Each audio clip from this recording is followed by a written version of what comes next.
अल्लाहु अकबर, अल्लाहु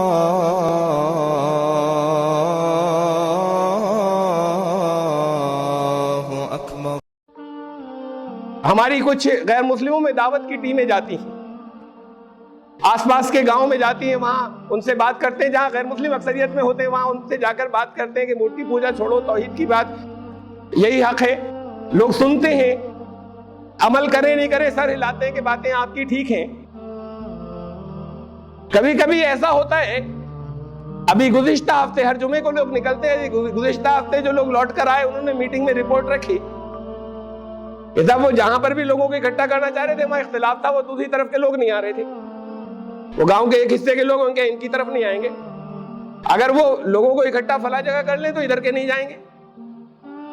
आपस में इख्तिलाफ थे, एक दूसरे की तरफ जाने के लिए तैयार नहीं थे, तो सबने मिलकर ये कहा मंदिर पे रखो प्रोग्राम, वहां सब आएंगे।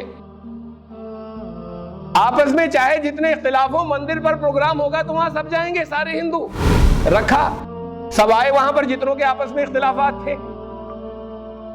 आप अपनी किसी मस्जिद के लिए कह सकते हैं कि वहां पर एक प्रोग्राम रख लीजिए तो हर मसलक के लोग आएंगे, ये मस्जिद के लिए नहीं मुमकिन है।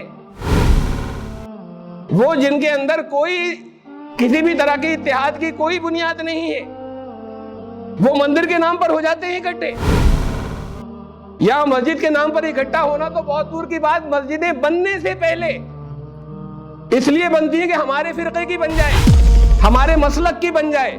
बनने से पहले नियतें और इरादे ये होते हैं हमारे मसलक की एक मस्जिद बन जाए। ईमान लाने वालों की नमाज की बात नहीं होती, हमारे मसलक की हो। फिर हमारे मसलक की हो तो फिर हमारे मसलक की, उसके अंदर सब तरह के प्रोग्राम होंगे, हर तरह की इशाअत की जो तहरीकें हैं वो अंदर बैठेंगी चलेंगी। कोई दूसरा आकर, जिस हर एक को तो दाखिले की इजाजत नहीं है, लेकिन जो आए और दाखिल भी हो वो नमाज पढ़कर चुपका चला जाए, इससे आगे वो वहां पर कुछ ना करे। कोई कुरान शरीफ का अगर किसी मुस्तनद तर्जुमे से तर्जुमा में पढ़ना चाहता है तो उसकी इजाजत नहीं है।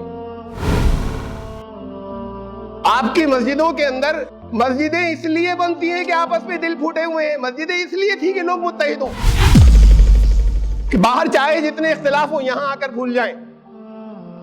इत्तेहाद का सेंटर थी ना मस्जिदें, जो है वो निफाक का, मस्जिदें आपस में दुश्मनी के मराकिज़ हैं।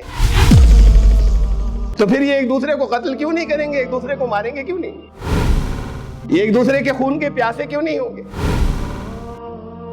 और ये तो एक बात हुई कि ये नुकसान है, इस नुकसान का एहसास नहीं है दूसरी बात है, इस पर कोई एहतिजाज नहीं होता और कोई बेचैनी नहीं होती तो फिर अल्लाह की तरफ से सजा किसे दी जाए, उनको दी जाए या इनको दी जाए। तो अल्लाह की तरफ से अजाब आते हैं, अल्लाह की तरफ से सजाएं दी जाती हैं।